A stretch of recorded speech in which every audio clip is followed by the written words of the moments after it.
All right. Let's wait until a couple people join, and then we can start. It doesn't show you're live. Doesn't? Okay, it shows I have one viewer though. Try again. Let me see. Yeah, I don't Daniel's see it. tripping. Are you on the right account? Yeah, it's on my. Oh my gosh! Wait, it better be on. Okay. Yeah, it says it's on my Avi. Not there. Oh, there you go. Oh, now it's on. Now we're on. There you go. Cool. I just There's a joined delay. myself in the debate.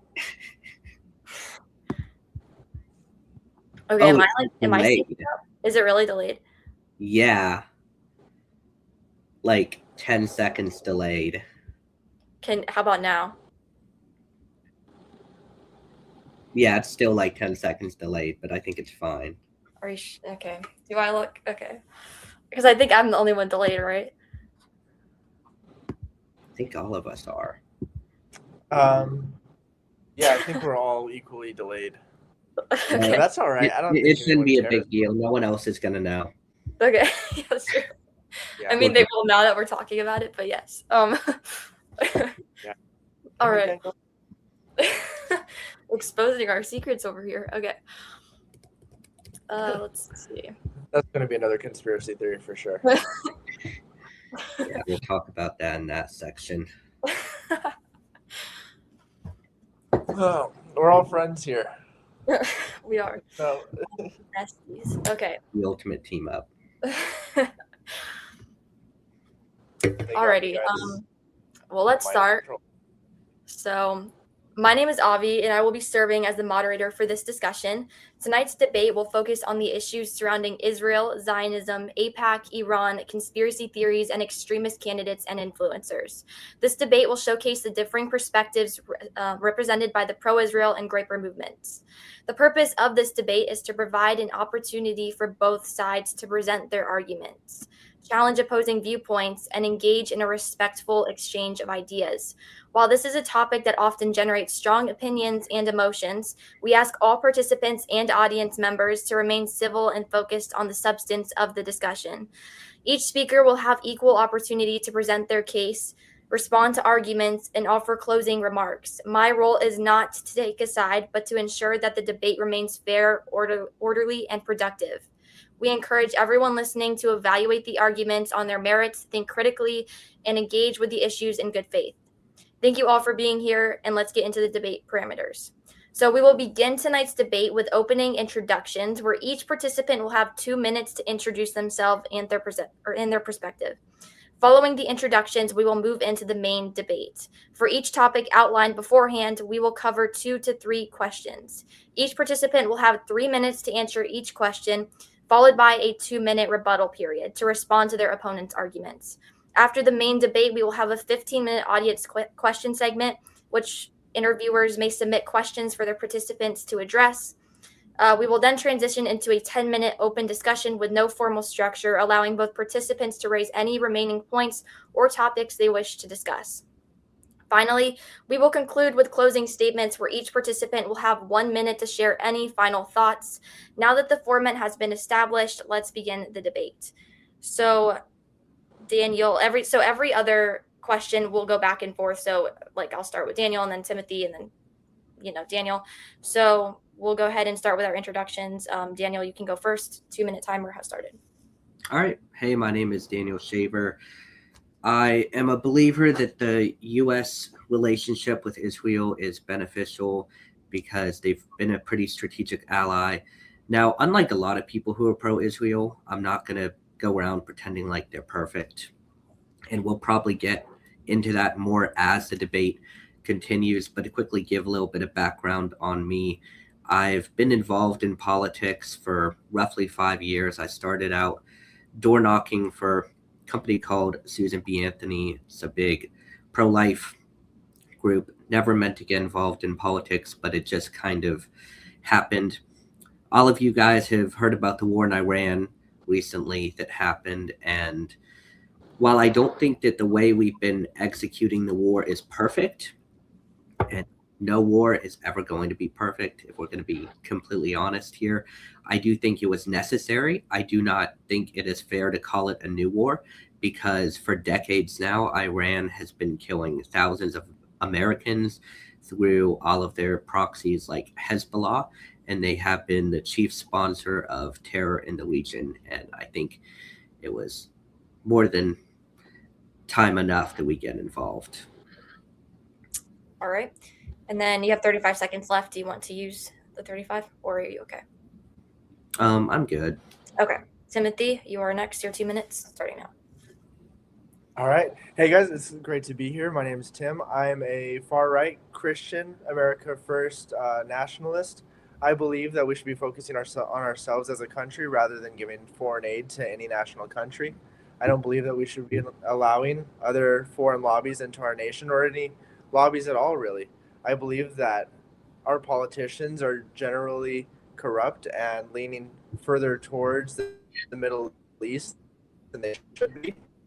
And the aid that we've supplied to Israel has brought us into more conflict and war, I believe is necessary, resulting in countless American lives from Iran, Iraq, Afghanistan, and Lebanon, countries like that. And I feel like all of this really could have been avoidable if we hadn't involved ourselves with Israel in the first place. I think that they have taken more financially and politically from us than we can ever really get back, and anything that we might get back from them economically will never replace the strain that they've placed on our economy and our really our politics as a whole.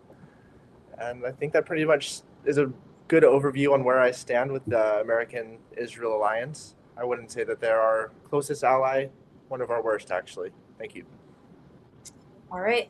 So let's get into the actual debate. We're going to start with conspiracy theories because that is one of the most talked about topics within Gen Z. So I'm going to have Timothy start, and here's the prompt for both of you, but Timothy will be starting. Do you agree with the statement Jews control the media? Why or why not? And your 3 minutes has started. I believe that Jewish people control a disproportionate amount of media. They make up 0.2% of the world population, but they control nearly 50% of the major news and media conglomerates in the United States. For example, David and Larry Ellison, I wrote them all out, control CBS, CNN, HBO, MTV, Comedy Central, Nickelodeon, and Paramount. We recently acquired TikTok. That is now owned by also Larry Ellison. We have Mark Zuckerberg, a Jewish American who owns Meta, Instagram, and Facebook. We have many other. I think that the founder of Netflix is Jewish. The founder of WhatsApp is Jewish. The founder of Twitter before being acquired by Elon Musk is Jewish. And although this isn't inherently a negative, we see a disproportionate number of media ownership by Jewish people. We have a large number of Fox News and CNN news anchors being Jewish. We see things like directors and actors in Hollywood having a disproportionate number of Jewish people in it. And again, like I said, this isn't necessarily a negative thing, but if we go back to Jewish people having a natural affinity towards the state of Israel and being able to sway and control the narrative there, it might have a negative on where we stand on Israel as a country, leaning us more towards one nation over another. And that's excuse me, that's why I'm America First. I believe that putting any nation above our own is essentially being a traitor. And regardless of your nationality or your skin color, you have a place in this country, and we welcome you all here. But you can't live here and then say that you have allegiance or any affinity towards another nation at all. Thank you. All right. And Daniel, your time starts now. All right. I would say that I think that saying that Jews run the media would be kind of akin to saying that Black Americans control the NBA just because most basketball players on average are Black. So there's a couple problems here. First of all, when we look at Jewish influence in the media, there is no doubt, right, that Jews are disproportionately in top positions within media companies. But we have to remember that these companies are so massive that the CEOs of the company simply don't control what exactly the reporters do or do not report on. Also, one thing that I find interesting is despite the fact that Jews do have a disproportionate amount of positions when it comes to the media, almost all of the news right now leans anti-Israel. So to say that Jews are using their basically their ethnicity and basically trying to say that they are trying to force their ideology upon everyone else through the media just doesn't make a lot of sense. And to say that they run the media doesn't make a lot of sense either, because when you are saying that someone runs the media, you're trying to insinuate that they are trying to basically push their narrative. But when we look at mainstream media, we see that while, yes, they have a lot of influence, they're clearly not using platforms like CNN to push a pro Israel message. So that's kind of my whole problem with the claim that they own and run the media, is that because, well, yes, they have a lot of influence, they are disproportionately in positions of power, they are not forcing their agenda down our throat. Therefore, I just would kind of reject the premise. Okay, and you guys have 52 seconds left, so I'm going to add that on to your rebuttal. So you'll have 2 minutes, 52 seconds to rebuttal. So it starts now. You guys can rebuttal.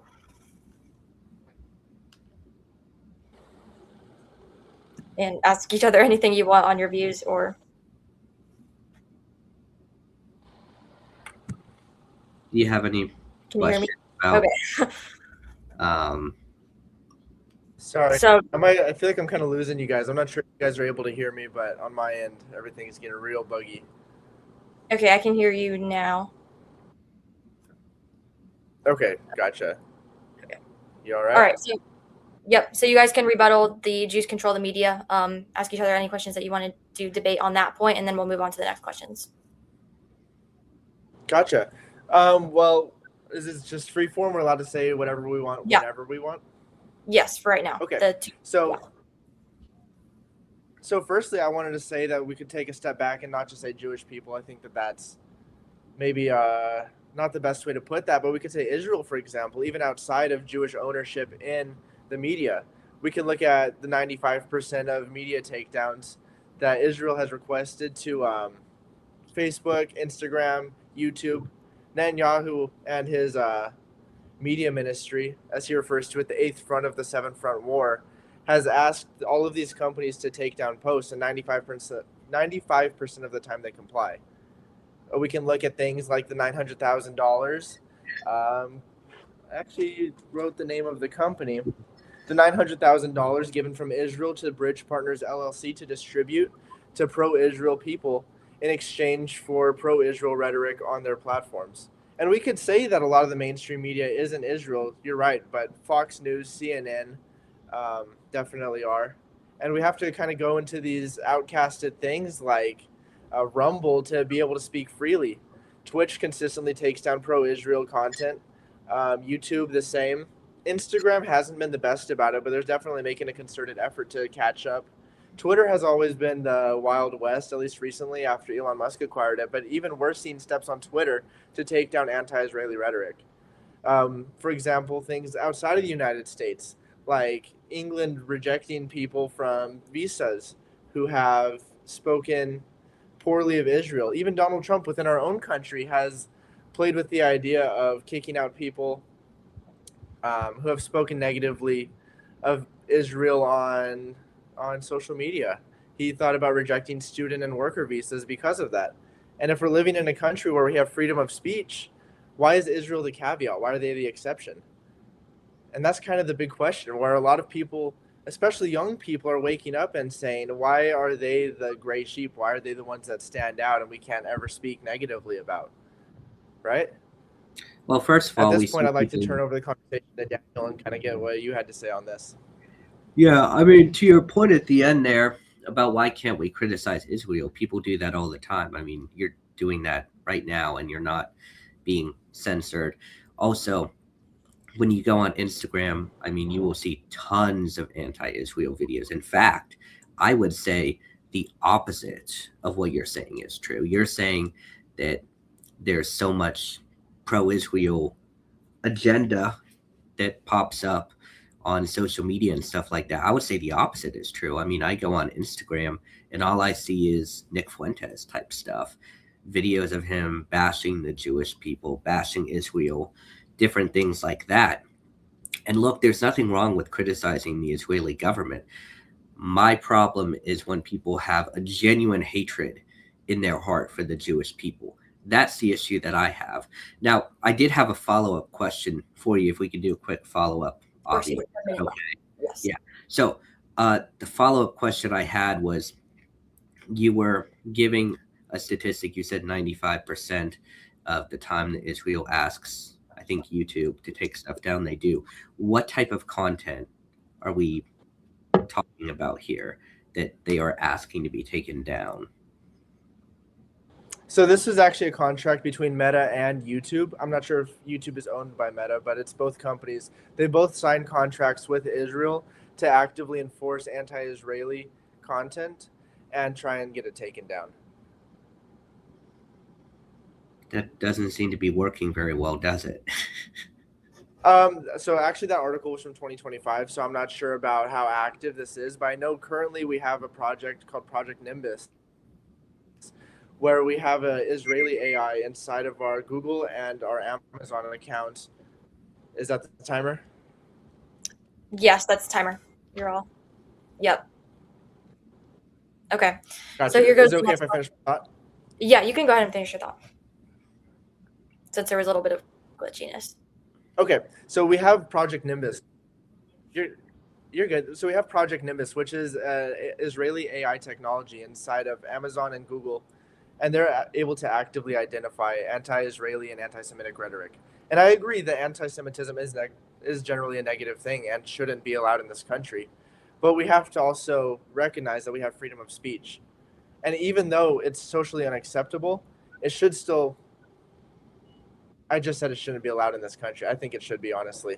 I think it's negative and it's harmful, but we have freedom of speech, and the consequences should merely be socioeconomic. And I don't think that they should be, actively enforced by our government the way it has. All right, so that leads me to the next question. What evidence standards should apply before accusing an entire group of societal manipulation? So I'm going to hand it over to Daniel. You have your 3 minutes starting now. Can you repeat the question one more time? What evidence standards should apply before accusing an entire group of societal manipulation? Well, one of the problems we see now is that people apply that type of term too loosely, I would argue. In order to make that kind of claim, I think that you're going to need a lot of evidence, and specifically the types of things that you are going to need is things like a direct link. You need to see proof of financing, all kinds of different stuff like that. I'm sorry, can you explain the latter part of the question? Yeah, so just what standards should apply when accusing a whole group of people of societal manipulation? Like what evidence or standards should apply to that?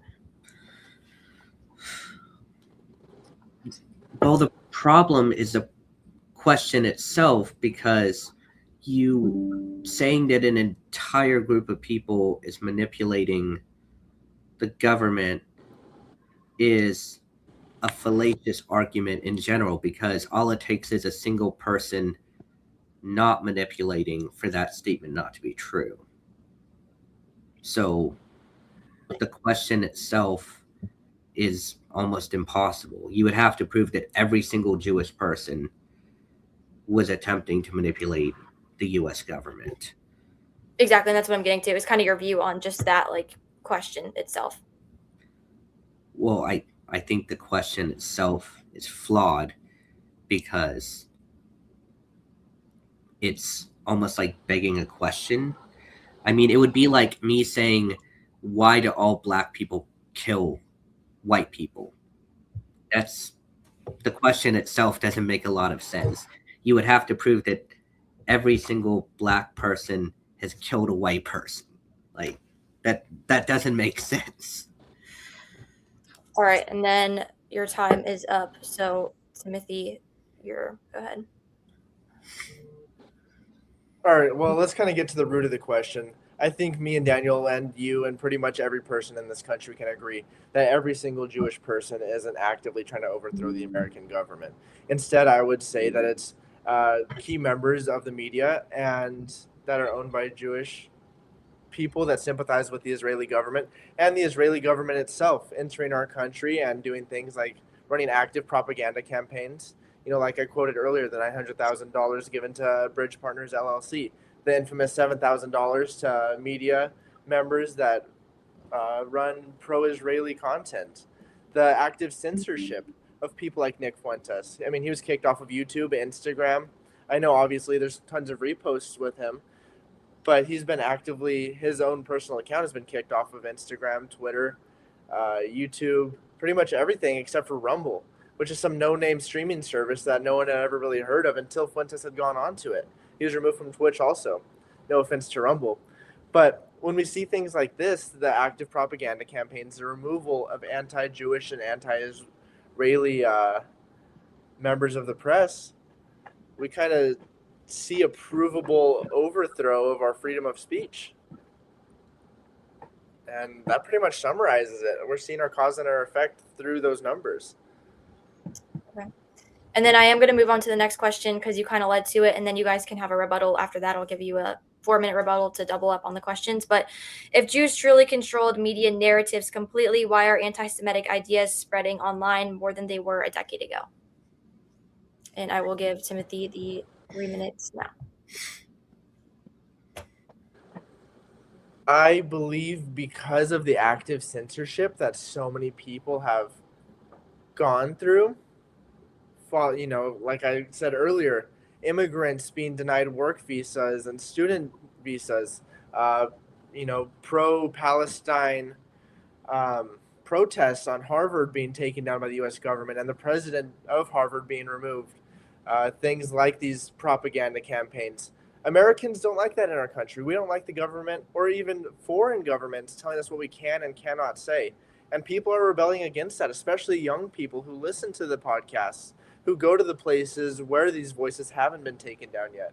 And I think that's why it's so popular with young people, because they've realized that they can't say everything that they want to say. And if they do, they're going to be punished for it in so many different ways, especially online by these social media companies.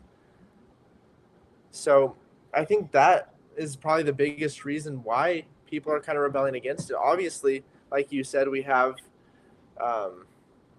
Jewish ownership of a lot of these media companies, and maybe they haven't done the best job of policing it. We've all seen the clips. We've seen the comment sections that don't really say the best things about Jewish people, which I totally push back against, and I think that's harmful. But when, you know, you have this many people actively fighting back against a government and foreign governments, you can't stop everybody. That's kind of where I'm at on it, and that's what I've seen. Obviously, that idea might be flawed. It's not a factual thing. It's simply opinion, but I'd like to hear what Daniel has to say. Okay, yeah, I'll let you guys rebuttal now, and then we'll wrap up conspiracies and go free form at the end if you still want to address it. I'll respond to a couple of points here. First of all, when it came to Nick Fuentes, I think the problem here is you're making an implicit assumption that Nick was kicked off of the platform because he was talking about Israel. But I believe that Nick was kicked off because he was violating the code of conduct. For example, you can't go around just using the N-word all the time. In public, you can. Free speech, absolutely, right? But Instagram is privately owned.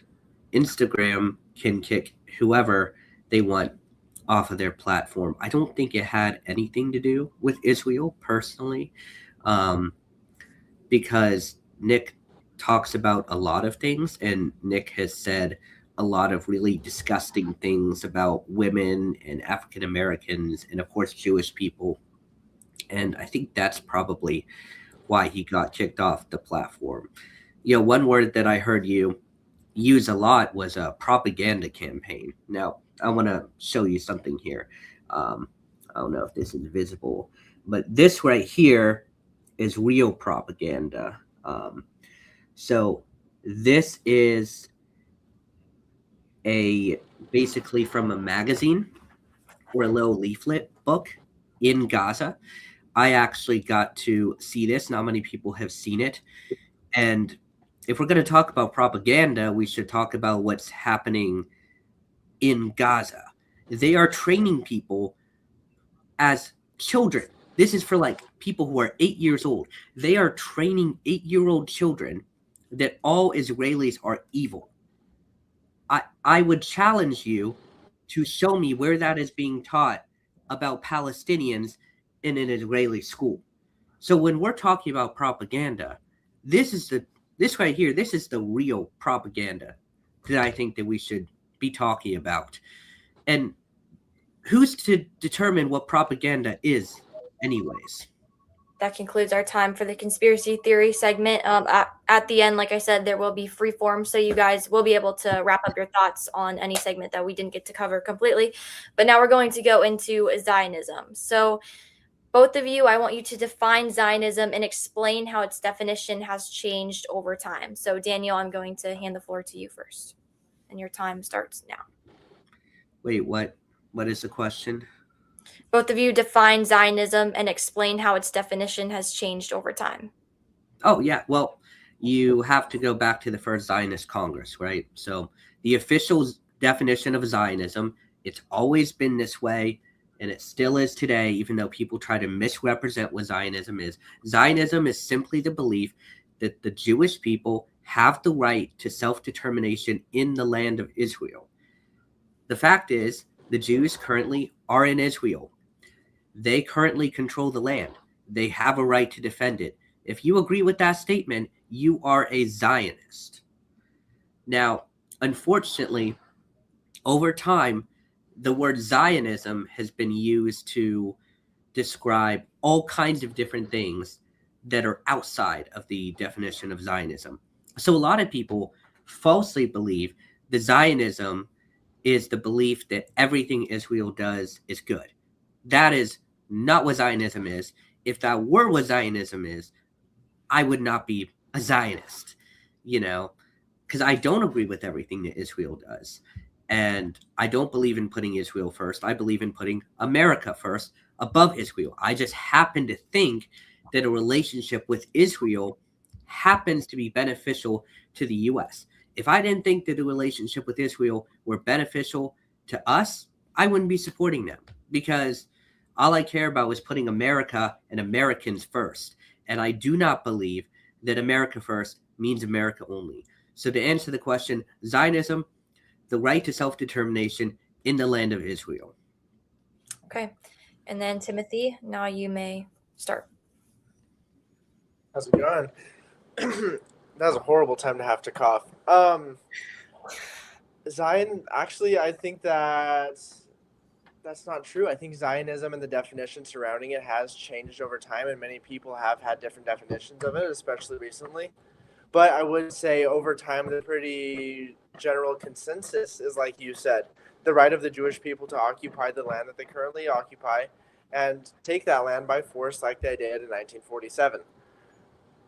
The question, though, that I would propose is if they have the right to that land, why do they not have the right to all the land surrounding them promised to them in Genesis 15?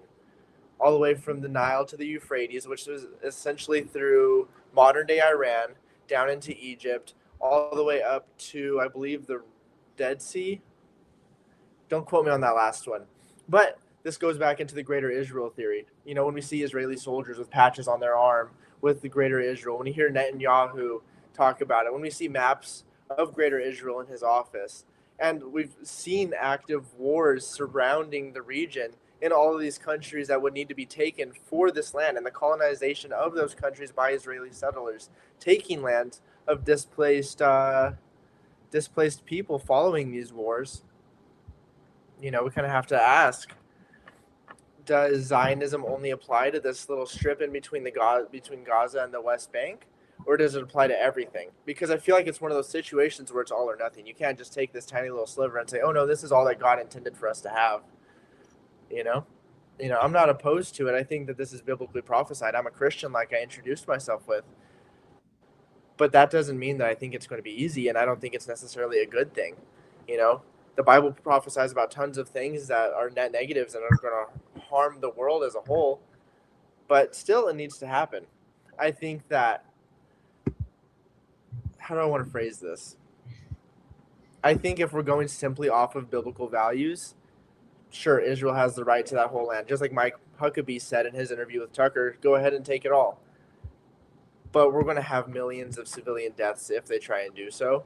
And I think playing with having a right to that land and throwing that rhetoric around is incredibly harmful, and it's going to lead to a bunch of wars essentially that I think we're going to get dragged into.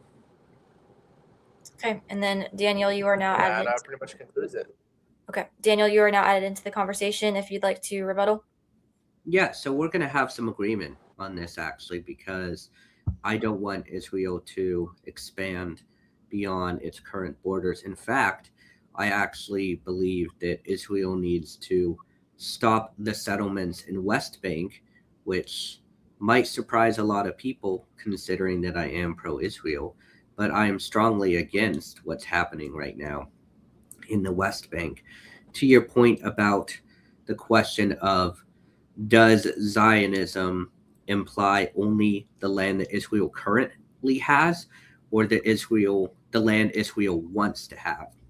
My response is that I don't think that has ever been defined within Zionism. I think that the way to best understand Zionism is to understand the core idea, which is that Jews needed a place, especially in World War I and World War II, in that time period where anti-Semitism was rampant. They needed a place to live in peace. I'm not trying to defend Israel from a biblical perspective, despite being a Christian like you are. I'm attempting to defend Israel from a geopolitical standpoint. And so when I think we look at the heart of Zionism, it's very clear that the goal was simply to have a place that the Jews could live without being attacked. How many Arab countries do we have in the world? We have more than enough Arab countries. Why is it so controversial for the Jews to have one land that they can call their home? I don't get why that's controversial. And I think the whole question of, does Zionism refer only to this small strip of land or a greater Israel, is going off topic from the heart and main focus of Zionism, which is the Jews having a land that they can have self-determination and freedom in. All right, the time is up for that question. The second question is, do you agree with the statement that anti-Zionism equals anti-Semitism? Timothy, I will start with you, and your time starts now. No, I don't. I think that Zionism, like we just discussed, is the belief that Israel has a biblical right to the land that they currently sit on. That was founded in 1948 and is sitting in between Gaza and the West Bank. I think that if we're going off of that, though, like we just discussed, that land needs to be expanded to all those surrounding nations, because that is the biblical definition of where Israel should be. I don't think that's right. I don't think it should happen. I disagree with Daniel when he says that, you know, Israel should just be allowed to park itself wherever they want. I understand the idea that Jewish people need a home, and that's well and good, and it happened in a place when colonization was a lot more common, but doesn't necessarily make it right. I don't think. Anyway, getting back into the question, anti-Semitism is what I think a lot of people would say is a belief that you're essentially going against the Jewish people as a whole. We see a lot of examples of like that in the media right now. I listen to a lot of what Fuentes and Tucker Carlson and Candace Owens and Dave Smith and all these guys have to say. And honestly, a lot of it can be construed as anti-Semitic, going against Jewish people as a whole, and linking themselves between the Israeli government and Jewish people, saying that they're one and the same. And I don't think that's right. I think that they are two totally different entities. When Jewish people in a different country say that they stand with Israel and support it and are going to put them above America, I think, or whatever country they're in, really, I think there's an issue there. But aside from that, I don't think that the two words should be joined. And All right. that's pretty much it. Then Daniel, you may go. Your time starts now.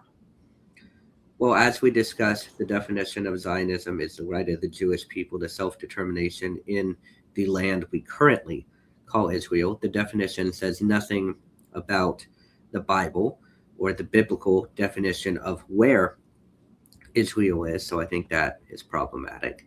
So I would argue anti-Zionism is anti-Semitism, because if you think that the Jews shouldn't have a place that they can call their home when every single other people group in the world has a place that they can call home, essentially, or at least a place that they can be safe, then I feel like that is anti-Semitic. Because, well, let me start out by defining anti-Semitism.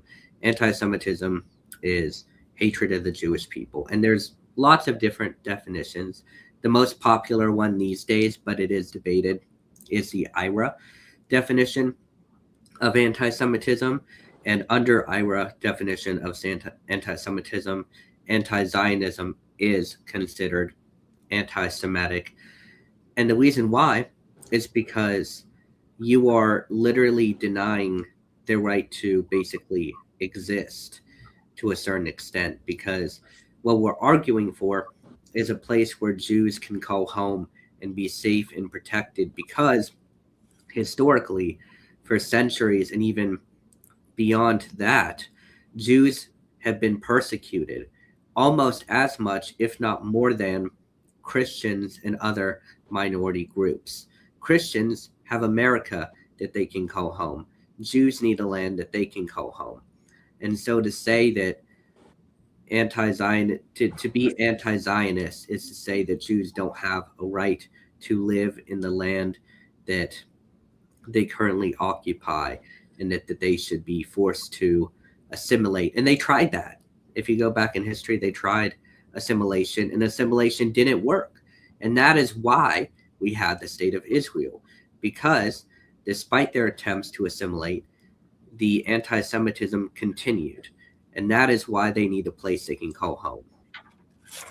Okay, and Timothy, you are now added to the conversation, so you can give your thoughts for a rebuttal. I totally disagree. I think that Jewish people as a whole generally have a natural affinity towards Israel. They want to put Israel on a pedestal as, like you just said, their home and a place that they want to go to. The issue is, like you just said, they don't assimilate. They live in foreign countries, but they still put Israel first. They link up and they join these communities like we see in New York, like we see in Florida, even some parts of California.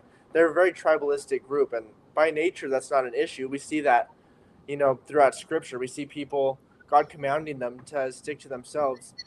But a refusal to assimilate rips a country apart at its whole. We see that with immigration all throughout our nation. That's the whole reason why Trump ran.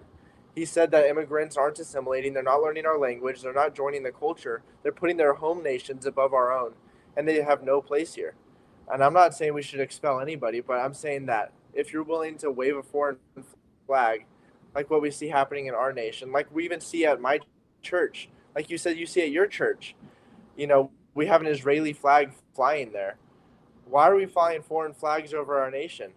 I don't have an issue if they want to have a small strip of land somewhere halfway around the world. That doesn't affect me personally. But when they move here and say, well, all of a sudden we have to worship Israel and put them above our own country, give them more funding than any other nation, even though they're one of our smallest allies, regardless of whether they lobby us, attack us, lie to us, spy on us, I think there's an issue there. That's not right. Anyway, that's where I'm at on Israel. I think that anti-Semitism and anti-Zionism are two separate issues, but they're similar in the fact that Israelis and Jewish people around the world have a natural affinity towards Israel and want to put it on a somewhat of a pedestal in their minds. Now, I'm not saying that's every Jewish person. I know plenty of Jewish people who are anti-Israel. Dave Smith, a huge political commentator, is one of them. He's Jewish and anti-Israel. All right, your time is up. That's kind of where I'm. All right, your time is up for that topic. Again, at the end, you guys can debate more. But so let's go into extremist candidates and influencers. Here's the first question. Can someone oppose Israeli government policies without being anti-Semitic? And when does that criticism of Israel become anti-Semitic? Explain how far you agree. So it will go to Daniel. Yeah, I mean, you can critique the Israeli government all you want. I mean, earlier in this conversation, I critiqued the Israeli government for settlements in West Bank. America has done terrible things. Is it anti-American to say that you don't like Joe Biden or don't like Kamala Harris or don't like Donald Trump? The point where we see anti-Semitism is when you have genuine hatred within your heart for an entire people group. As long as you are critiquing a policy or the actions of, say, an Israeli politician, that is not anti-Semitic. And anyone who says otherwise is simply wrong. I have plenty of critiques, as I just mentioned, of the Israeli government. I also have plenty of critiques of the American government and probably every government on the planet. No government is perfect. The problem is when you start to attack a group of people simply because of the way they were born. That is anti-Semitism, and that is what I consider to be unacceptable. Okay. Timothy, it is your turn now. 3 minutes. And I'm sorry, what was the question? My internet's been horrible to me lately. What was it? You kind of bugged out. Can someone oppose Israeli government policies without being anti-Semitic? And when does that criticism of Israel become anti-Semitic? Yeah, I totally think that you can oppose the Israeli government and not be anti-Semitic. I mean, I don't have any issues with Jewish people as a whole. I have Jewish friends. I have Jewish family members, even not by blood, but they married in. Um, but yeah, I mean, you can say that. All right, I don't like how Israel is the only ally we've ever had who has attacked us twice since becoming our ally. You can say I don't like how they actively lobby our country, like many other nations do, even though they give more than any other nation. We can say I don't like how we give more foreign aid to their country, even though they're one of our smallest allies. We can say all of these things, and that's I don't think anti-Semitic. We can criticize Netanyahu as a person and as a leader. We can oppose Ben Gurion. We can oppose the leadership that founded Israel, and that doesn't mean that we hate all Jews all of a sudden. I think that's pretty self-explanatory, I think. Okay. And then, Daniel, you're added to the conversation if you want to rebuttal or add anything on. Yeah, I mean, I would agree that you can critique Ben Gurion as much as you want. I would like to actually kind of counter one point you mentioned is you were like, well, Israel has attacked us twice. What about Japan? Have you ever heard of Pearl Harbor? I mean, they are now one of our top allies. Are we just going to hold them hostage in the past because of something that happened back in World War II? I mean, if we did that, we probably wouldn't have any allies. Am I allowed to speak here? Yeah, I think the big distinction is Japan wasn't our ally when they attacked us at Pearl Harbor. Israel attacked us in the 50s and the 60s while saying that they were America's closest ally. While we were the ones that gave them more money than anybody to become a country. We supplied our troops and our economy. We supplied resources to prop them up. And they turned their back on us and attacked us twice. I think that's a huge distinction between Pearl Harbor and what happened with Israel. Yeah, I mean, but like the UK has done plenty of stuff like that before. I mean, at one point in time, we were at war with Britain and they kept attacking us over and over and over again. And they're still an ally today. Like we went to war with them and they're still an ally. Also, here's the main issue. I assume one of the things you're talking about is the USS Liberty, which, I mean, I can address that if you want, but I think it's pretty clear that situation was dealt with. I don't believe that they were purposely trying to kill Americans because you would have to think that they're stupid. I mean, why would you want to kill members of your greatest ally? Was it tragic? Yes. Would I condemn it? Absolutely. I'm not happy about that. The U.S. government wasn't happy about it either. All right, so you're out of time on that one. The next question goes into Nick Fuentes, and so I And want you guys to give your opinions on Nick Fuentes and the statements that he makes about the Jewish people. So I'm going to give it to Timothy first. I agree with him where he says that Jewish people have a natural affinity towards Israel, where they're willing a lot of the time to put Israel on a pedestal and put them above our own nation, even at some points. I disagree with, the funding by Jewish people of our politicians, where we see 30 to 40 of our politicians in Congress go to Israel every year, where we see huge amount of meetings with Netanyahu over, like, I think he met with him 7 or 8 or 9 times this year already. I think the second best is 3 or 4. I think that Jewish people as a whole, like I just said, have that natural affinity towards Israel. And I mean, we, as people, you know, go on a case by case basis. But generally speaking, that's just what it is. You know, like Daniel quoted earlier, they're the one nation where Jewish people have a home.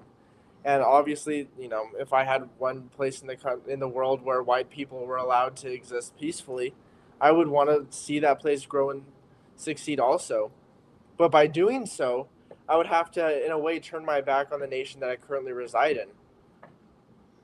When people become citizens in the United States after living in a different country and joining this, they have to say a pledge saying that they renounce all foreign influence, all foreign respect for for any other nation, any citizenship, that they put our country above all else. And we're not seeing that within our nation, especially within the Jewish community. I mean, clearly that's not just Jewish people, that's tons of other immigrants that come to this nation. And they still look back at home and they give money to their family members and they, hurt our economy and they scam us. And we've seen all the videos. But speaking of Jewish people, just like any other minority group, they're going to have an affinity for the nation that they come from. And I don't think that's right within our home. Okay. And Daniel, your 3 minutes starts now. Yeah, I mean, I agree on the importance of assimilation, right? And like you said, and I appreciate that you did this because a lot of anti Israel people don't do this. There's a lot of groups that haven't properly assimilated. The thing is, you can't just make a blatant statement and say Jews have not properly assimilated. There are some that haven't properly assimilated, as with every other group that has had people come to the country. So I would agree with you on that point for sure. I mean, look at the Hasidic Jews, for example, who are primarily living off of welfare. Like, I think that is definitely a problem. Look at the Haitians, and you'll see not every one of them, but a lot of them are living off of government checks and taking advantage of our country. And I think we both agree that's a problem and we have to do something about that. But I think to just say that the Jews are not properly assimilating is kind of just an unfair and unjust blanket statement. Okay. And Timothy, you are now added into the conversation if you want to rebuttal. No, I totally agree with you. Like you just said, a lot of Jewish people haven't properly assimilated. Like you said earlier in the debate, you said a lot of Jewish people didn't assimilate, and that's why we had to create Israel following World War II. We had the Holocaust, which we've all seen the movies and the hundreds of Holocaust museums and the camps and the pictures and all the things. But, you know, it's like you just said, that a lot of the time they don't assimilate. And it's a scriptural thing. We see that in the Old Testament, as we would call it, the Torah, as the Jews would, where God tells them not to assimilate, to stick to themselves. But that's not healthy for a country. And so I think that that's a net negative. And when they look at a country like Israel and say, gosh, I'd like to live there one day, I'd like to visit all the time, I'd like to fly their flag and, go to synagogue and put them above my own land, that's where the harm comes in. I think me and you see pretty clearly eye to eye on that. Okay. So let's move on to the next topic, which is Iran. So the first question is, do you agree with the statement America is fighting Israel's war? Why or why not? Daniel, I believe it is you. Definitely not. If we look at what President Trump has done, starting back with Venezuela, why did we attack Venezuela? Well, partially because of Maduro. But I think that there was a deeper reason that we went after Venezuela. I think it had to do with China because that is our greatest enemy, not Israel, not even Venezuela, but China. So when we look at it from that perspective, it makes perfect sense what we did in Venezuela and most recently, Iran. Now, here's the thing about Iran. Not only is Iran a chief ally or a big ally of China, supplying them with tons of oil, but they are the number one sponsor of terror in the entire world. They have killed countless Americans. And as I argued in the debate, Israelis have the right to defend themselves, and Americans have a right to defend themselves. If we have Americans get killed, I think that there needs to be retaliation. And I think the past presidents neglected to deal with this problem. Iran has to be dealt with because if they don't, they're going to keep killing Americans. They're going to keep killing innocent people. So we had to deal with the problem. Do I think that the way that we're going about the war is perfect? Absolutely not. But do I think it is necessary? Yes. Not only that, we have to prevent them having a nuclear bomb. We know for sure that they have uranium that has been enriched to 60%. That is used for nothing but building a nuclear weapon. We cannot allow Iran to have a nuclear weapon because not only have they killed Americans, but they have a nuclear weapon. They can try to use that to have influence on the rest of the world and basically threaten us for eternity until we get rid of the nuclear bomb. So I think that what happened in Iran is absolutely necessary. All right. And then, Timothy, now you get your 3 minutes, starting now.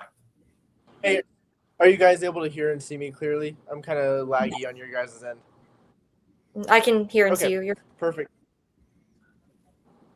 Perfect. So, firstly, I'd like to say that I don't think that Iran is the world's greatest sponsor of terrorism. For example, Israel funded Hamas for, I think, 20 years, using them as essentially a proxy. So, I mean, if Israel's funding terrorism, should we go to war with them? I don't think so, right? So, I don't think that's a valid point there. But getting back to what I have to say, I think Netanyahu's been asking the U.S. government to go to war with Iran since the late 90s. Obama, Hillary, and Biden have all come forward saying that Netanyahu spoke to them personally, asking them to go to war. We had a general, I forget his name, but in 2003 saying Israel proposed a 7 countries in 7 years plan, basically talking about the 7 countries surrounding Israel, asking us to go to war for them in all of those countries. And Iran is the seventh on that list. Whenever Trump has tried to get us out of this war and bring us into a ceasefire on 5 different occasions, Israel has violated that.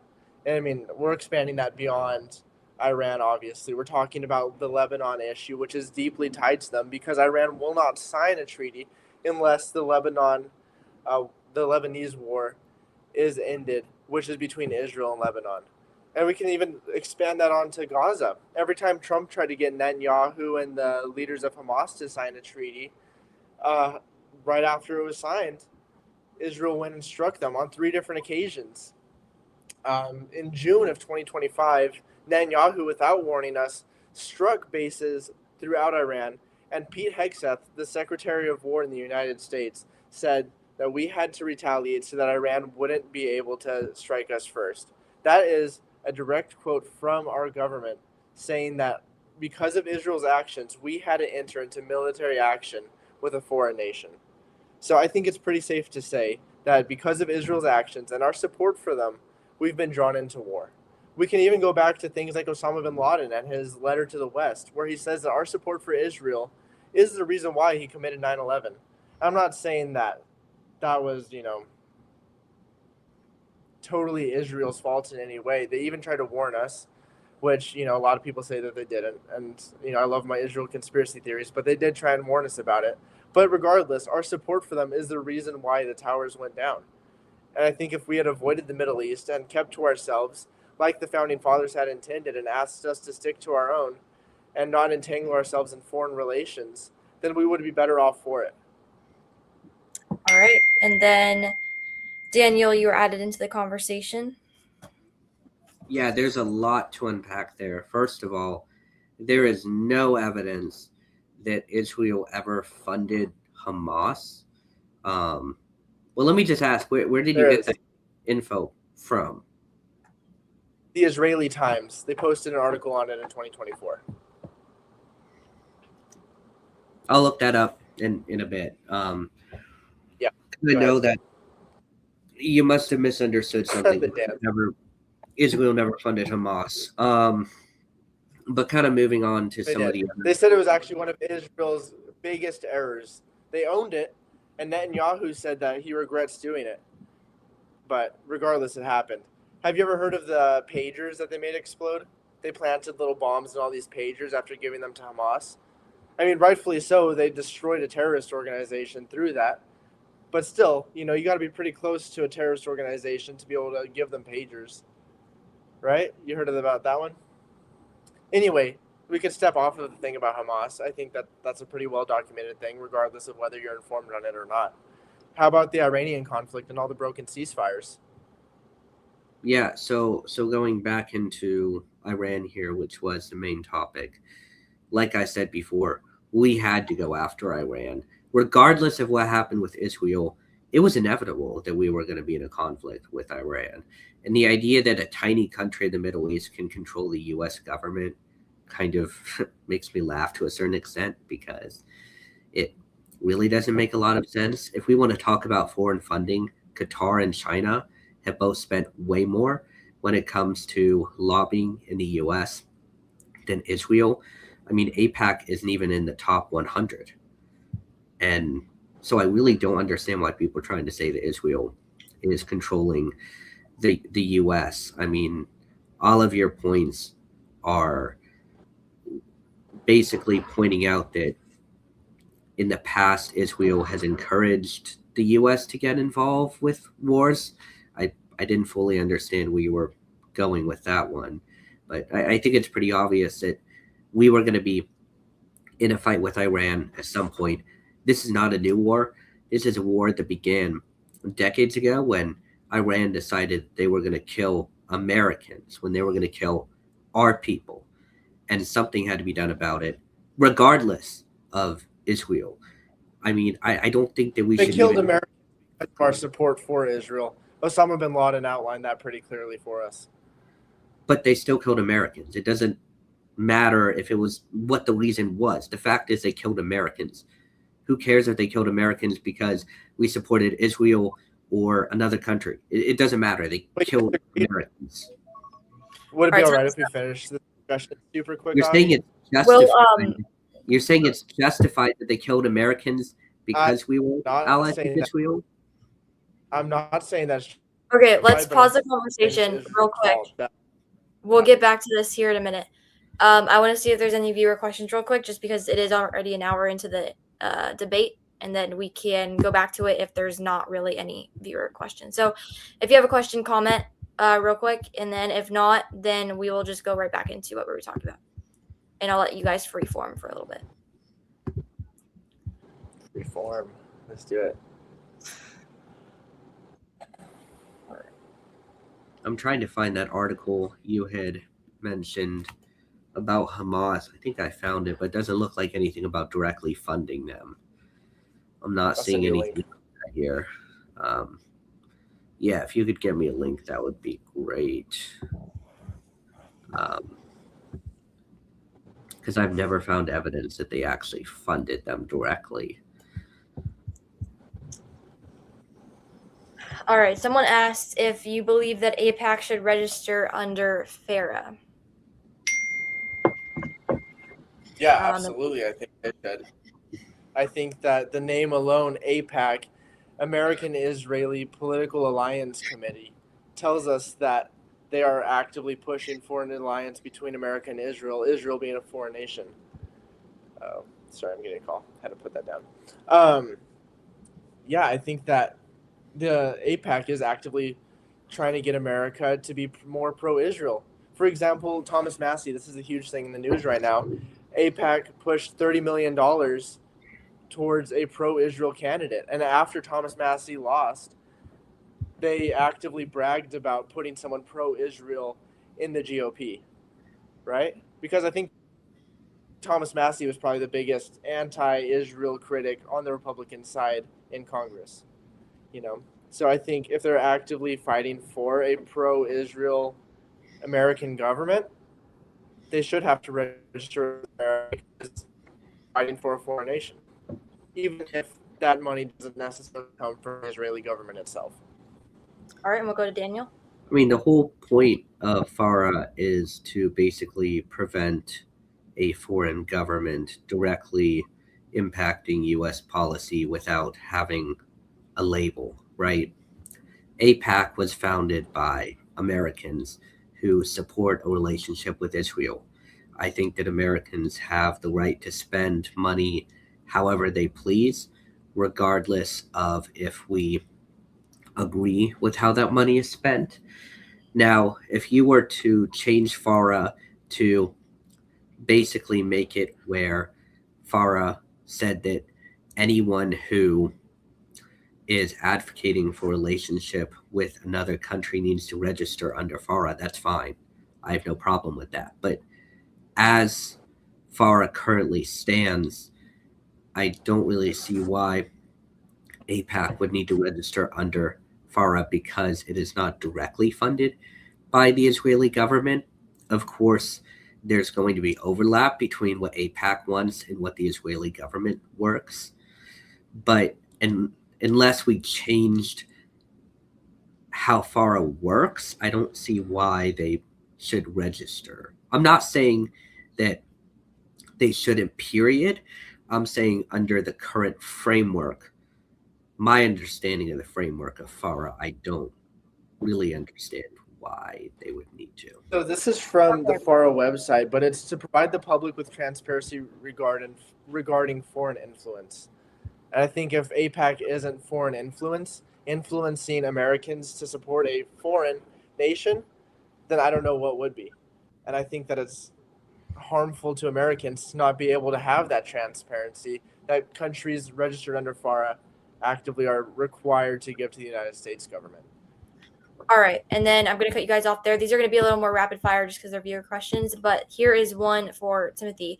What's your thoughts on the rise of radical Islam in Europe and North America? Also, how do you feel about Israelites just trying to get on with their lives? You understand the framework of the question? I think radical Islam and Islam as a whole is something that I totally disagree with. I'm a Christian, and it's a religion that I oppose in the same way that Judaism is a religion that I oppose as a Christian. I think that mass migration into these countries is by and large harmful. We see that in books like Camp of the Saints, which predicts that all these immigrants are going to flood these nations following wars. Another reason why I'm opposed to the Middle Eastern conflicts, because it leads to mass migration of Muslims into nations that they're not naturally acclimated to, and they don't assimilate. So I'm opposed to that. And as far as Israelis wanting to go on with their lives, like I said earlier, I don't mind if there's a distinction between anti-Semitism and anti-Zionism. And we can disagree about Israel's founding, but I think Jewish people are fine, living their lives within their country. And even if they're in America, putting America first, having no affinity for foreign nations, I think that that's totally fine as well. All right. And then here is the next question for both of you. I'll let Daniel start first. Where do you see the Republican Party going as the Israel divide widens? Wait, Avi, do I not get to answer the last question, or? We can do a rebuttal of all of these after. That will be your freeform segment, but just rapid fire these because we want to get as many viewer questions as possible. Gotcha. That one was for me, brother. Republican Party going as the Israel divide widens. I mean, we've seen for a long time there's kind of a wedge between the party over the issue of Israel. I think that we have two options. We can either continue to allow this issue to polarize us by screaming at each other, or we can do what Timothy and I are doing today, which is to have a respectful debate. And yeah, I really appreciate Timothy actually being on here to have this respectful conversation. I think we need a lot more of this in the Republican Party. If we're going to call ourselves the party of ideas, then we need to have more conversations like this. We need to be open-minded and always seeking truth. I love to always tell people everyone's wrong about something. You got to figure out what you're wrong about. That kind of keeps you humble. At the end of the day, are we seeking to win, or are we seeking to learn the truth? And I believe all of us in this call are seeking the truth. And therefore, I think that if we do want to see the Republican Party excel and continue to move forward, then we need to continue to have conversations like this. One more point I will make. My biggest fear right now is that this divide will result in a lot of people going and voting for Democrats. I mean, you saw Nick Fuentes recently. He said we should vote for Democrats because everyone in the Republican Party is a neo-Nazi and stuff like that. It's ridiculous. All right, and Timothy, if you'd like to answer. Yeah, I mean, I wanted to touch on that last thing at the end that you said there. Nick Fuentes didn't say that we should vote Democrat in the midterms because that everyone on the Republican Party was a neo-Nazi. I think that Nick Fuentes has made it pretty clear in pretty much every one of his episodes. Oh, you said neo-Nazi earlier. I think Nick Fuentes has made it really clear in the last episodes over the last couple months that he supports voting Democrat in the midterms because of how bought and paid for the Republican Party is, how they're willing to listen to lobbyists and break their promises and go against what the voters want time and time again. I think Trump is the king of breaking promises. I mean, I don't need to go down the list, but we can for a second. No foreign wars, tariffs, Doge, mass deportations, all of which have fallen through in one way or another. We're tired of it. We're tired of being lied to and being told, oh, it's the lesser of two evils. We'll vote again for him in the next election. And J.D. Vance, Marco Rubio is going to be the better of Trump, even though he's funded by Peter Thiel. And we can go down that rabbit hole if you'd like to, but I kind of understand what he's saying. Cleanse the Republican Party of these neocons, of the people that have lived their whole career in politics and are trying to just make some money off of us, knowing that they'll have security and they'll get voted back in the next election. I don't think that should be it. I think that Republicans and Democrats should be punished for breaking their promises to voters, and this is our way of showing that. I think that's what primaries are for. I mean, we have a system where you start with a primary, you don't go automatically into a general election. If you don't like your Republican congressman, work on getting someone else elected in a primary. That's how we take care of a problem that we have, not by going and voting for the other party. I disagree. You guys can rebuttal on this one. I'll let you guys do a little more rebuttaling if you want to. You a little tired, Daniel? No, me too. Getting into sickness. Sorry. No, you're good. That's why my voice is dead. No, I think that, like I said earlier, there needs to be punishment, and I think that just voting in another Republican who's going to do the same thing isn't the solution. I think that we need to go on the side that actually keeps their promises, and ultimately, Democrats have kept their promises. Even though I disagree with what they're saying, I value truth like many other young Americans do, and Democrats are really straightforward about what they're going to do. They're pro-abortion, they're pro-open borders, they're pro all of these things, and when they move in, they do it. They succeed. It doesn't matter what's in the House. It doesn't matter what's in the Oval Office. It doesn't matter what's in anywhere. They make it happen, and they follow through with their promises. And I value the transparency and the truth. And I need Republicans to see that young voters will go after truth, not just whoever tickles their ear the best. So you have no problem with voting for someone who is pro-abortion and pro-open borders? I'm super against it. That's why I'm going to do it in the midterms. They have a little bit less power than they would if they got into the Oval Office. But generally speaking, sure. I mean, they're at least winning. They keep their promises. And it's going to happen regardless. Trump's not doing anything about it. I mean, I live 20 minutes from the border, and I see immigrants jumping across the fence every single day. I mean, he's built only like 30 miles of border wall. The Border Patrol checkpoints have all, for the most part, been shut down in Southern California.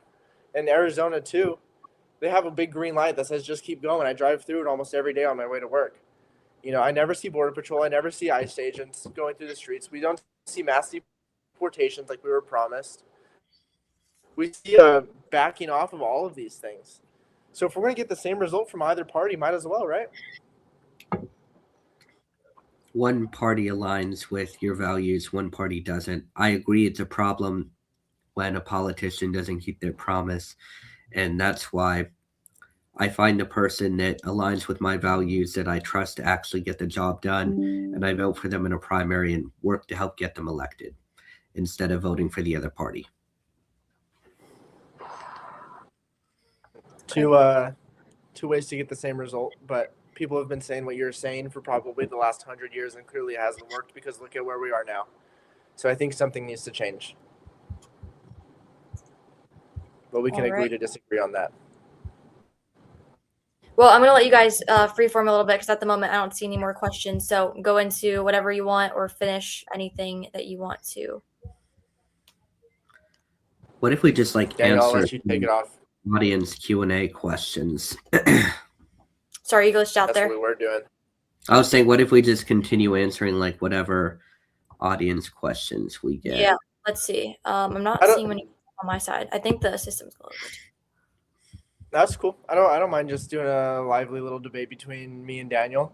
Yeah, I mean, let's go back to the whole Iran conflict. You're very pro-Iranian war. You said that it was inevitable, but I think it was totally avoidable. Us and Iran actually had a great thing going. I think since before 2022, don't quote me on that year, but roughly before 2022, we had a great deal where they were going through where they were allowing our nuclear inspections. They kept all of their enriched uranium under 3.25%. The Strait of Hormuz was open. You know, they weren't actively fighting our country. They weren't bombing American citizens. They had listened to all of our requests. And now, essentially, after war, after dead Americans, the Strait of Hormuz is closed, and we've essentially gone nowhere. Trump is begging for a similar treaty to happen. So what was the point? I mean, like you said, it hasn't been handled well, but all of Trump's top generals advised him of such. But because of the cockiness he had following Venezuela, and because Netanyahu promised him that there was going to be an uprising with the protesters in the country following our invasion, which obviously didn't happen, it's all fallen through. I think that we've been lied to as a people. Trump was lied to by Israel, and we can't excuse that. There's blood on his hands. There's dead Americans, and it's just not right. I voted for Trump because he was a war president. Yeah, here's a problem with that argument. So the issue is you're trying to say that we had a good relationship with Iran right before this happened. The Obama administration made a terrible deal, as Trump has said countless times, that basically allowed them to secretly continue working on a nuclear bomb. And we did try negotiation. We tried many, many, many times to negotiate with them, and they refused over and over and over again to give up the enriched uranium. This is why we had that strike that happened last year. We thought we knocked out the facilities, and turns out they still got the uranium. So to be honest, we failed there, and we tried again to negotiate, and it didn't work. And so Trump made the decision that we needed to go in and finally finish the job and get it done. All right, I have one more question that came in. How do you both feel about Dan Bilzerian running against Randy Fine for being a fat Jew, even though Randy Fine is pushing forward many policies that are beneficial to the U.S.? Dan Kazarian. I don't like Dan Bilzerian. I think he's psychotic. He's advocating for a genocide, which obviously goes without being said. I think that that's wrong. I think 99.99% of Americans think that answer is wrong. And he's an extremist that has pushed it to new levels. Even Nick Fuentes himself has actively disavowed Dan Bilzerian, and you guys can both agree that Nick Fuentes is a bit of an extremist. Dave Smith the same. Candace Owens and Tucker have all disavowed him.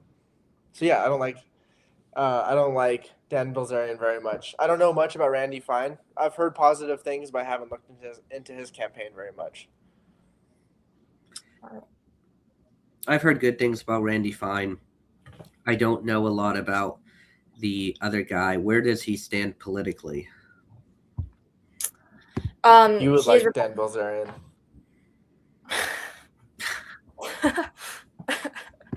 Well, he's running against him as Republican, so I would say he's pretty much aligned with us. You. I'd have to research him. You have to research though a little bit more.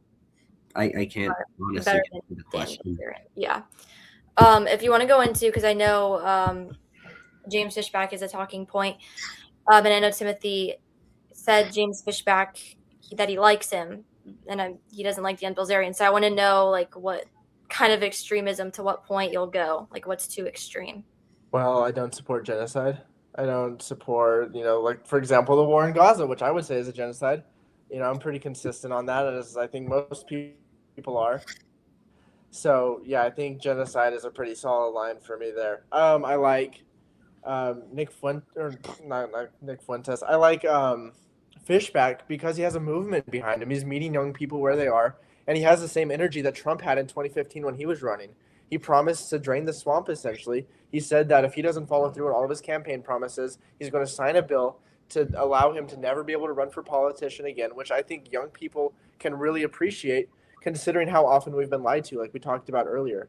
I like his anti-foreign aid policy, where he's saying that we're going to take the $325 million that Israel is given every year from Florida and invest that back into Americans, where we're going to encourage young people to get married and have a family by funding their housing. We realize that it's crazy expensive, and he wants to build up local infrastructure in the city. I think that's amazing. Putting money in Americans' pockets instead of foreign countries is always a great place to start. Because, like you said, Daniel, we should be putting Americans first. And I'd hope that you would agree with him on that. And Daniel, you can rebuttal. Yeah, I mean, I definitely agree about putting Americans first. When it comes to Fishback, I think that, and I've said this many times before, I don't think the guy is really running to win, because if he is, he's probably not the most intelligent person, because he really has no shot at winning that seat. I think that he is going to get second place, absolutely, but I don't think he has any chance of winning. I think that Fishback wants to be a podcaster, and if that's what he's trying to do, okay, good for him.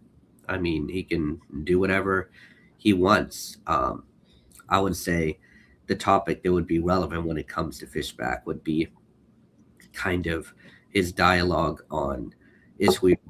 He has said many times that he wants to basically divest from Israel by making it where Florida does not invest into Israeli bonds. He's trying to say that Florida gives foreign aid to Israel, but that's not true.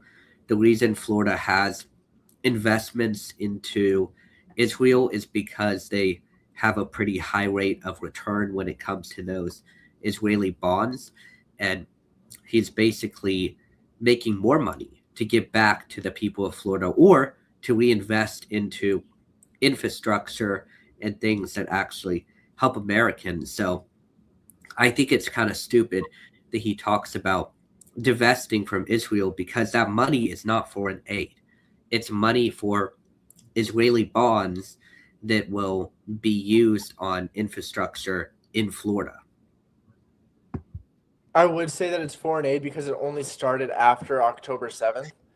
So, I mean, but that's just one example of, I'm trying to think of the right way to phrase this weird level of supremacy that Israel has in the American government, right?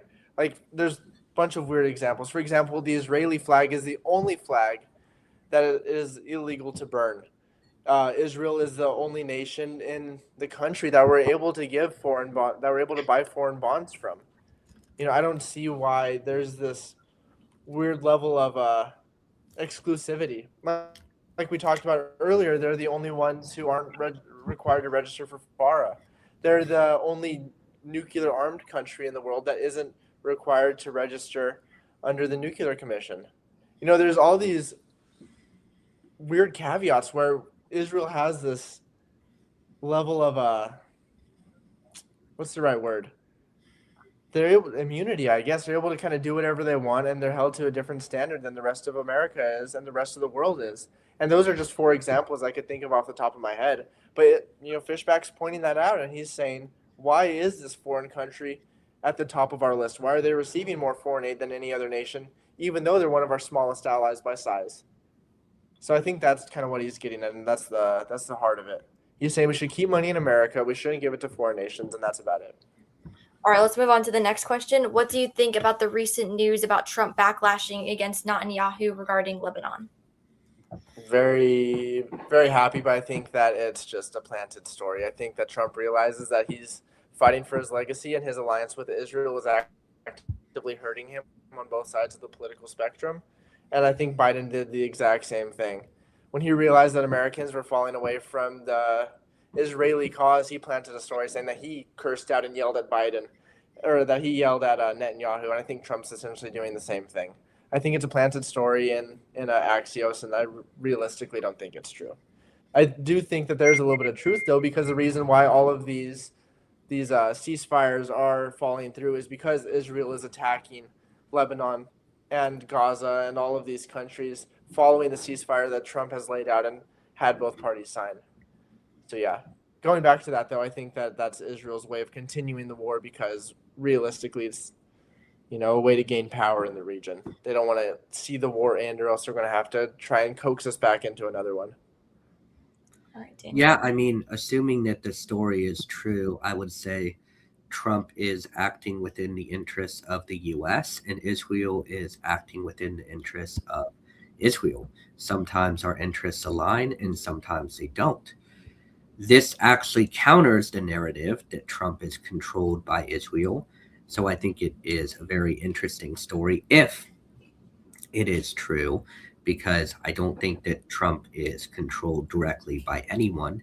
The guy has so much money, he doesn't need money from the so-called Israel lobby that everyone. He took more money from the Israel lobby than any other politician, actually. But he doesn't need it. Take whatever money you can get. I mean, if you're going to run a campaign, take money so long as you agree with the cause. If you don't agree with the cause, don't take the money, sure. But if you believe in a relationship between, let's say, the US and India, let's say there's an India PAC, and India PAC says, hey, we want to donate to your campaign. If you support a relationship between the US and India, there's nothing wrong with taking money from India PAC. Same with Israel. I disagree. I think that taking money from any foreign lobby or even a domestic lobby, it sways what your vote is going to be. If someone's willing to throw some congressman who only makes $170,000 a year, $50 million, I mean, I'm throwing out some extravagant number, but if they're willing to throw out $50 million at some congressman just to say, oh yes, I vote for cigarettes in our schools or something psychotic like that, or I vote for war with India, I vote for war with whoever, more than likely they're going to take that money and vote for it. Our politicians, like we all know, are bought and paid for, and lobbying is the most obvious form of it. I mean, clearly it's not as simple as that. That money can't just go straight into their bank account. But they're saying, hey, man, you scratch my back, I'll scratch yours. I'll fund your next campaign. I'll fund your next 2 campaigns if you vote alongside me for the next couple of years. And we all know that that's happening. I mean, there are politicians that are bought and paid for. I don't think that Trump is one, because Trump has plenty of money. I think Trump just happens to agree that Israel is a good ally to the U.S., not the best ally, but a good ally to the U.S. And so when AIPAC offers him money, he has no problem with taking it because he agrees with the cause. And I don't think there's anything wrong with that. I disagree. In 2015, actually, Trump heavily criticized foreign lobbies. He criticized domestic lobbies too. He criticized Israel and their involvement in the Middle East, and how actively sorry, my dogs are barking outside. How actively they were going to war with foreign nations and involving the United States. He actually said that it was Israel who dragged us into Iraq and Afghanistan. And then all of a sudden he becomes president. He starts taking APAC money, and his policies change. So I'm not sure what happened. Trump has always been pro-Israel. I mean, you can go back and you can see clips of him saying positive things about Israel. So I think go it would back and see him to say that the money negative. changed him. Yeah. All right, so here's our next question. Do you think Donald Trump backing out of the JCPOA in 2018 was a good deal? Honestly, I don't know a ton about the JCPOA. I think it was the Iranian nuclear agreement, right? I believe, Yeah, is that what it I is? think The JCPOA. yeah, that was the I Iran. think if we had I know ball. I think if we had a nuclear agreement with them already and Trump backed out of it, if it was an economic reason, like he wanted better tariffs or better deals on oil, and it resulted in this war, how many years? Like, 7 years later, 8 years later, then yeah, it's a negative. I mean, Trump has consistently said that was a bad deal from the beginning. In fact, that was a big part of his platform when he first ran for office. Are you reading this right now? A second ago, you didn't know what the JCPOA was. Are you reading this off your freaking computer screen? No. For sure you are, dude. What do you think I was reading? What I just said? Yeah. No, but like he's been consistent about the fact that the Obama-Iran deal was bad. Like that was, Okay. You can look it up. That was one of his platform pitches. Okay. Honestly, I don't know a ton about the JCPOA. I think if we had a deal with Iran already and they were following through with it and allowing us to have inspections, it's a lot better than what we have now. A closed Strait of Hormuz, oil prices going through the roof, and more Middle Eastern conflict than we've ever seen. I guess if we're not counting Afghanistan.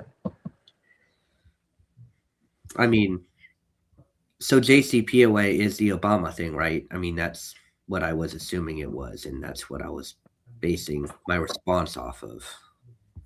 I'm not sure, honestly. If that's what I'm going off of too. If it's the yeah. Anyway, sorry, I'm not super well informed on this one. No worries. All right, let's see if there's anything else that comes in. Not seeing anything at the moment. You guys can go back to a topic if you'd like to, or we can wrap it up, whatever you guys are feeling. I have a question Can we jump back on the one? On what? Wait, you said hop back on what? Answer.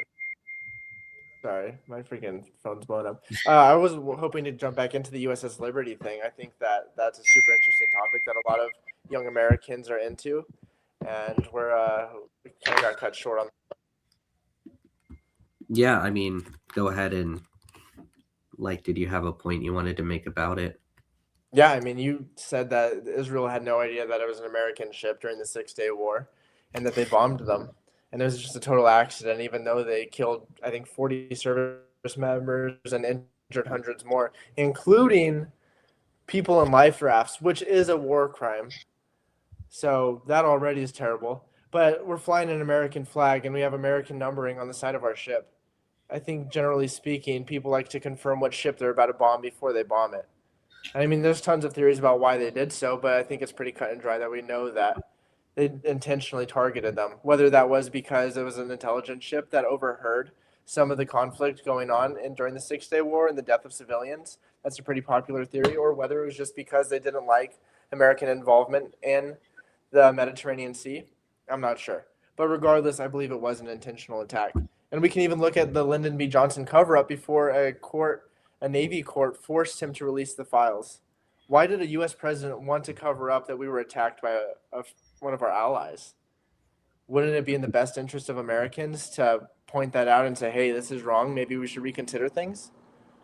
Clearly, U.S. intelligence in that case showed that it was it was a mistaken attack and not on purpose, or I think we didn't see the giant American flag on top of the boat.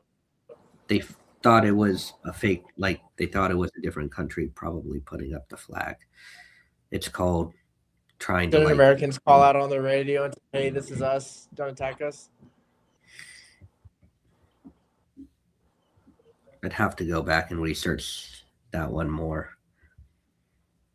Yeah, I don't like dead Americans, especially when our allies are the ones that kill them. Obviously, the whole thing was tragic. My whole point is I don't think that there's definitive evidence that it was a purposeful attack. I mean, you can speculate that it was purposeful all you want, but I don't think there's definitive evidence of it.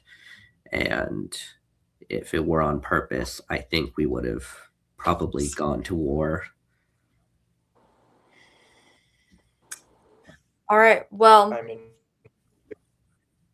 unless you guys have anything else, it's an hour and a half.